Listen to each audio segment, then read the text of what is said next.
Mama wakwaba wofreme adwoa searching mesrel na wa subscribe to my channel me a notification bell no so for more news. Ebusuafo ye na ye ni etua se 2024 7th December ya Ghana ye ba beto aba na abatu we ya ye ba beto no kame akoye se sa two strong parties e wo Ghana he me kire NPP na NDC obia ne stronghold no omwani abre ho papa na NDC for the one stronghold no won develop ho eniema wokasa wo ye one stronghold ho no egu green booking nti abato ababedu say na NPP for omode performance track aba a man for air track eniema his excellency na Danko Akufo-Addo aye no omwani abre pa na tissue eye NPP for eyomo flag bearer ede every voter northern region tinama na NDC for omwani abre omo etu omwani ede esi Ashanti region eno omo nso omo kenane say asantefo moto abama NPP ba wonye hwe monka de ba ko NPP ba omo ayede aba mo titiri pa ne his excellency na Danko Akufo-Addo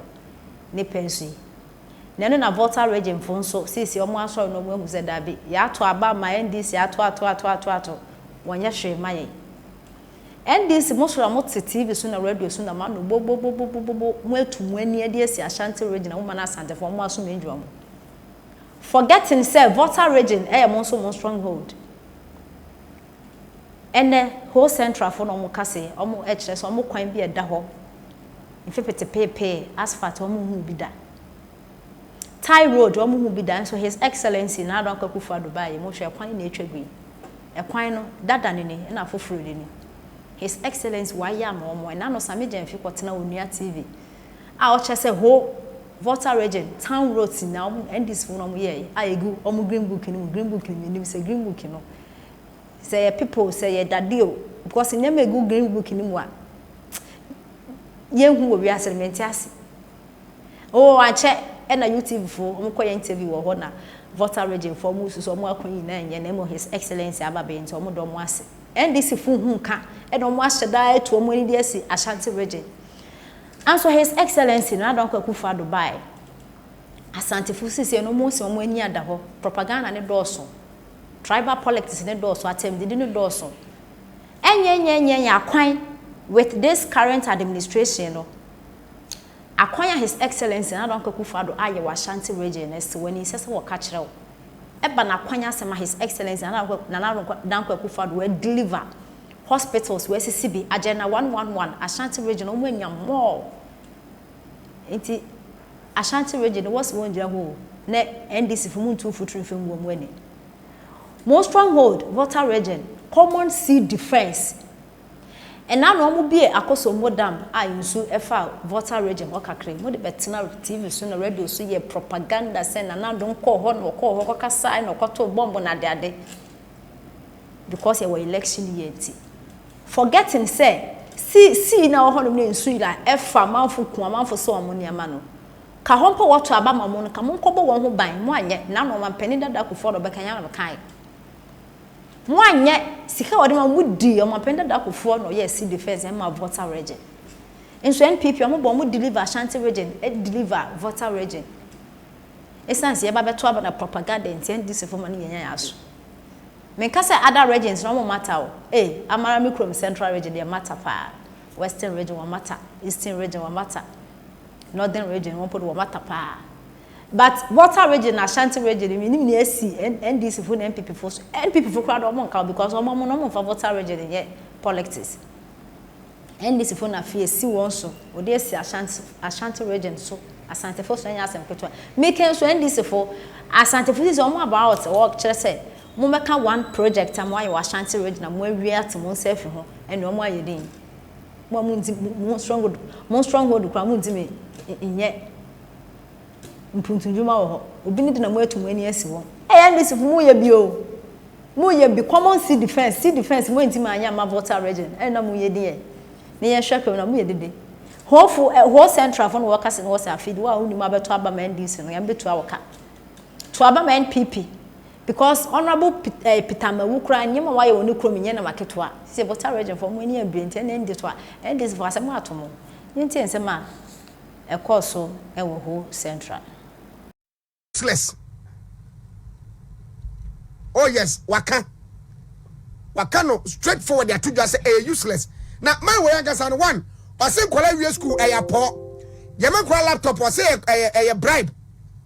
It yan wan say obeka say regions useless. But obe Johnson Twabamano. Ho to sokode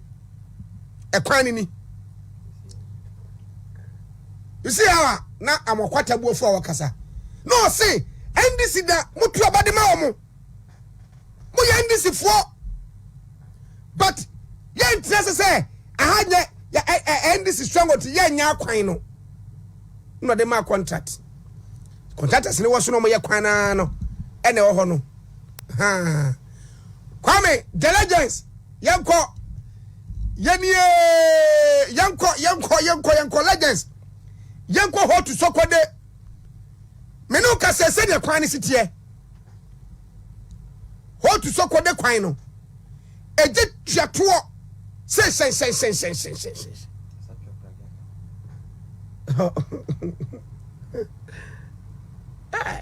NPP omkwa le betime ayo dual carriage no waye the legends ye kro no ho to sokode na te wona say so won quota we won asphaltic overlay we e wo krom na say wo so won to ba NPP a e wo Volta regional ho central na wudi agro abro na wudi because se kwa we se nyame fa se ma etutu a ube hu quota biem no is NPP samba power NPP free power ti edu bra ade se oho mo ba kai divine ma to abade ma divine yo MC divine asphalt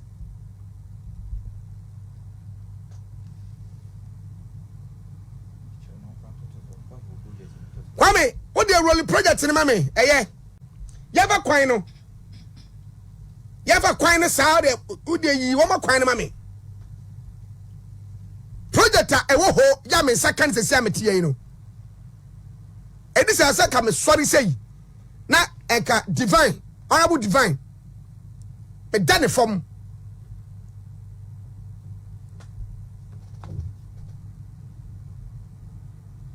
when na ho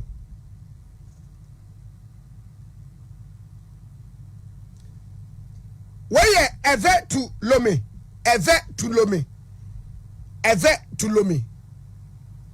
e kwan no ene no ever to Lome ze ho de oduro no ase ukotogo anu no na no amede akwa don kokko ho na ni je aje me kwa me ne no se je ne kwa oba ne che ne se counterback akoto jeans unye duty eti project we na ho na se wo ho na se uhun anyuma pa eye mo DC ana mo MC ya empunto de ba ho no ka na mpo no nyina banye de adwuma de wa yi abrante na me kana sem se driver ni a ode kia ni kosi tre kwan ne so no ma me picture ne yenko onie bla wo yo sa my way o we want to be TV se sie ya sa my way ya oda TV ni so no onu na de kia ni kosi tre kwan ne so kia de si o za de kia da to ne chen